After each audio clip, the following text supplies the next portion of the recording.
Mais Dieu qu'est Jahanama Yaboul. Et Je vais récupérer mon mari. Et reste dans ton foyer. Ami décide finalement de se battre pour son foyer.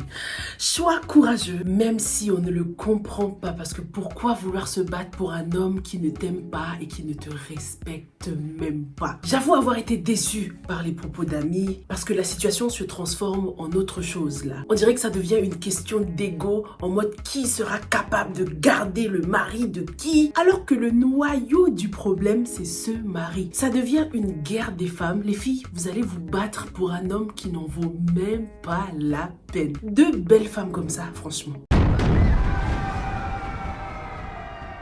Les choses vont changer en ce qui concerne le personnage d'Ami, on le sait, on le sent. Elle va devenir beaucoup plus hard, hein, malheureusement. Cette situation, cette trahison va beaucoup la changer. Fini la Ami qui était amoureuse, généreuse jusqu'à acheter la robe de mariée de...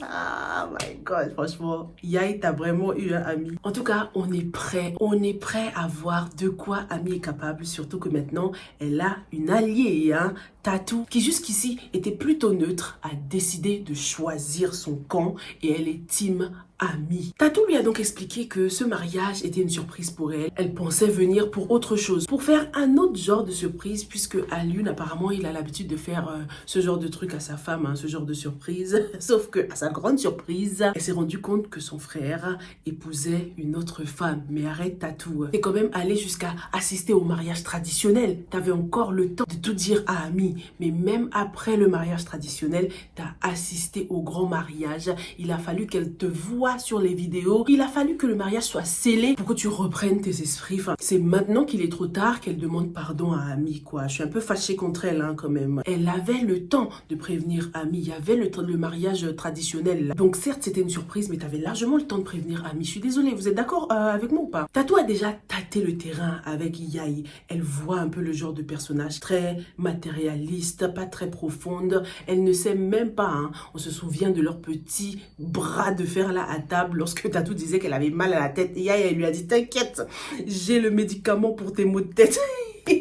Espérons que Ami aura un médicament aussi pour la trahison de Yaya. Espérons que Ami sera la dernière personne avec qui Yael va faire ce genre de choses. Je me demande vraiment comment Ami va s'y prendre, hein, parce que il va falloir frapper Yael là où ça fait mal, et c'est son portefeuille. Elle aime l'argent, elle est là que pour ça. Yael n'a rien à perdre, hein. Elle s'en fout de deuxième femme, elle s'en fout même de cette guerre, hein.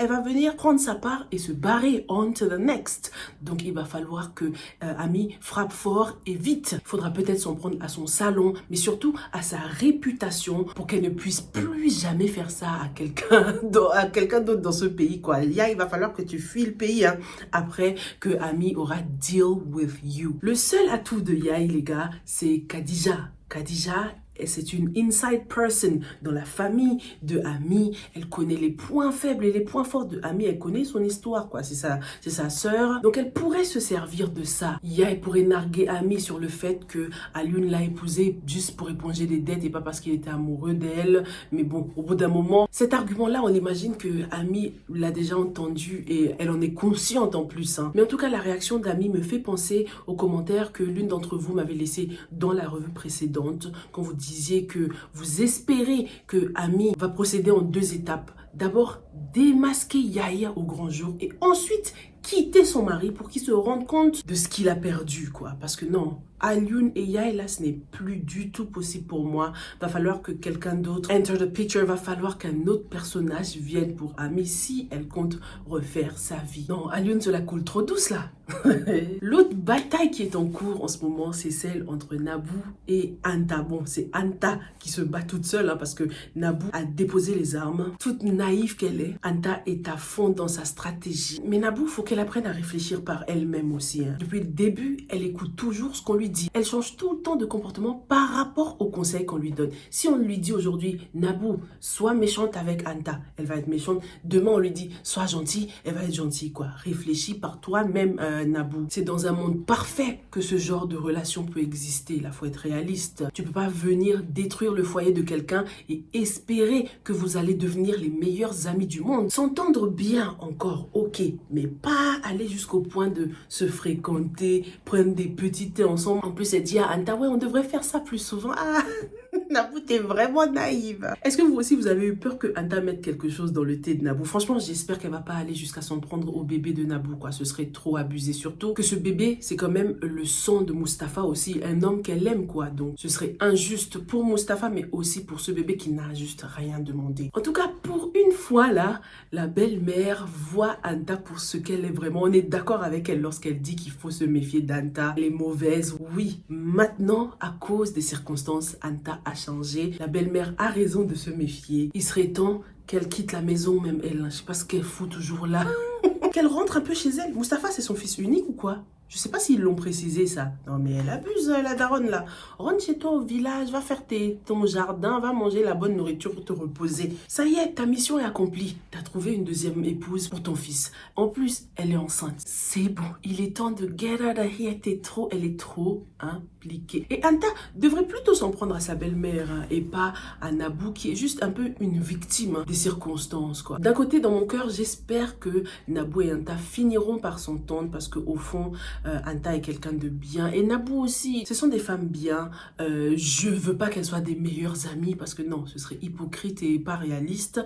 Mais au moins qu'il y ait la paix dans cette maison, qu'elles se pardonnent sincèrement, que Mustapha soit sincère avec ces deux femmes pour que la paix règne. Parce que qu'on le veuille ou non, Nabou fait intégralement partie maintenant de cette maison, surtout qu'elle porte le futur enfant de Mustapha. Donc voilà, elle a droit à quand même un peu de respect. En tout cas, hey, Polygamie nous montre jusqu'où la femme est prête à aller lorsqu'elle a le cœur brisé, que ce soit en ce qui concerne Anta ou Ami. Le grand Mustapha a parlé avec Ousmane. Il a donc conseillé de tout faire pour récupérer sa femme au risque de la perdre. Ah oui, rien n'est acquis dans la vie, Ousmane. Il va devoir ramper pour récupérer Seynabou. D'ailleurs, son caractère n'évolue pas beaucoup, non? Ou bien c'est moi? On a eu quoi avec elle? Elle est en congé, elle a repris le travail. Est-ce qu'elle a un lien avec la mère de Nabou? C'est ce que j'ai hâte de savoir. Ousmane a donc prévu de faire ce que sa femme aime, lui faire des petits cadeaux et tout ça. Et malheureusement, Nafi pense que tout ça lui est destiné. Et en fait, Nafi, elle vit dans une espèce d'illusion. Oh là là. Tout ce mariage est une illusion. Elle va tellement tomber de haut lorsqu'elle va ouvrir les yeux ou lorsqu'on va lui ouvrir les yeux concernant son mari, cet homme qu'elle aime tant. Par rapport au petit Mustapha et Astou, je trouve qu'on leur met un peu trop la pression là pour move on. Laissez-leur le temps qu'il faut, même s'ils ne récupèrent jamais, c'est leur droit parce que non, c'est un choc ce qu'ils viennent de vivre. Donc c'est normal qu'ils perdent goût à la vie en ce moment. C'est normal s'ils n'ont pas encore guéri de leurs blessures. Par rapport au timeline, au temps, on peut deviner que quelques mois se sont écoulés. Si on considère, voilà, le ventre de Nabou, on voit que le ventre de Nabou a poussé, donc ça fait quelques mois déjà que la nouvelle a éclaté. Nafi n'est toujours pas au courant et Astou a toujours le cœur brisé. Elle n'est pas du tout prête à pardonner sa mère qui, elle, essaie de passer à autre chose. Mais non, non, non, non.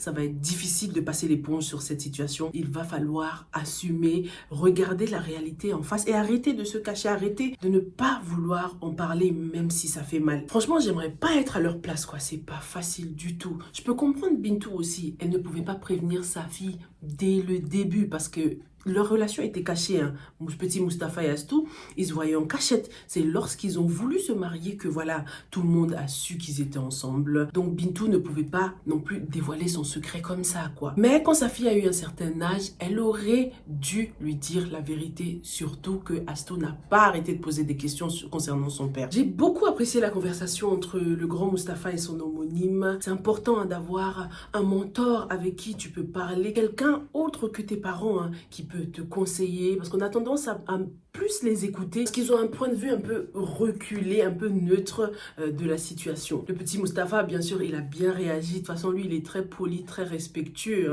Même lorsque Astou avait des soucis avec sa mère, il lui disait non, il faut pas que tu manques de respect à ta mère et tout. Donc, c'est drôle de le voir avoir le seum de son père en ce moment. Il y a conflit là. On sait que c'est dur pour lui d'avoir de mauvais rapports avec son père. Ils sont comme ça, quoi. Le grand Mustapha l'a conseillé d'aller travailler parce que Mustapha Junior a perdu goût à la vie, au travail. Donc ça va lui faire du bien s'il reprend le travail. Au moins il va penser à autre chose parce qu'en ce moment il fait rien de spécial, il fait que penser. Donc le travail lui fera certainement penser à autre chose. À quelqu'un comme Rakia par exemple, s'ils commencent à travailler ensemble. Hein? J'ai hâte de les voir travailler ensemble ces deux-là. Dites-moi si vous étiez à la place de Astou, est-ce que vous aurez supporté que quelqu'un que vous avez aimé passe à autre chose? Ah, c'est une situation tellement compliquée. Il va falloir qu'elle fasse un travail sur elle-même déjà pour commencer à accepter Mustapha comme étant son frère hein, dans sa tête et pas autre chose. Et accepter qu'il passe à autre chose et refasse sa vie avec quelqu'un d'autre. C'est trop difficile. C'est pour ça que je suis pas d'accord que tout le monde leur mette la pression pour qu'ils passent à autre chose comme s'il ne s'était rien passé. Penda passe au level supérieur dans sa stratégie pour conquérir ou plutôt pour arracher Monsieur Souma. Elle a inventé une fausse grossesse là, on sait très bien que c'est pas vrai, elle est pas enceinte. Tout ça c'est une stratégie pour s'en prendre à Monsieur Souma parce que si on apprend qu'il a enceinté une élève, sa carrière va en prendre un coup. Sa mutation sera annulée. Djaby a appris la nouvelle et on voit que Djaby a bien l'intention de lui faire assumer ses responsabilités hein, à Monsieur Souma. Il veut déjà aller le voir pour parler de la situation. Ce sera la parole de Penda contre celle de Monsieur Souma. La pauvre Madame Souma, il est temps qu'elle voit enfin son mari pour ce qu'il est, qu'elle voit enfin avec quel genre d'homme elle est mariée. Toute cette situation est également une belle occasion pour Nafissatou de se remettre en question, remettre son rôle de mère en question un peu. Hein. C'est facile d'accuser les enfants, de dire que ouais, Penda, elle n'est pas sérieuse à l'école, mais quel genre d'éducation est-ce qu'elle a reçu et quel genre d'exemple est-ce qu'elle a à la maison? Nafi ne se rend pas encore compte que tout s'effondre autour d'elle. Son mariage est catastrophique, ses enfants, ses filles ne sont pas vraiment de bonnes personnes. Entre Penda qui n'est pas sérieuse et Khadija qui a pour objectif de finir dans le lit d'un homme marié, ça va pas du tout les gars. Et je me demande si tout ça n'est pas aussi le karma de Djaby par rapport au mal qu'il a fait subir à l'enfant de quelqu'un d'autre, hein, à Bintou. C'était naïf de sa part de gâcher la vie de quelqu'un d'autre en pensant que pour lui, les choses iraient comme sur des roulettes quoi. Voilà que le passé le rattrape. Voilà ce que j'avais pour vous pour le débrief de ces 2 épisodes remplis de rebondissements. Hâte de lire vos avis et vos commentaires. On se retrouve dans la prochaine. Stay safe and stay blessed. Bye!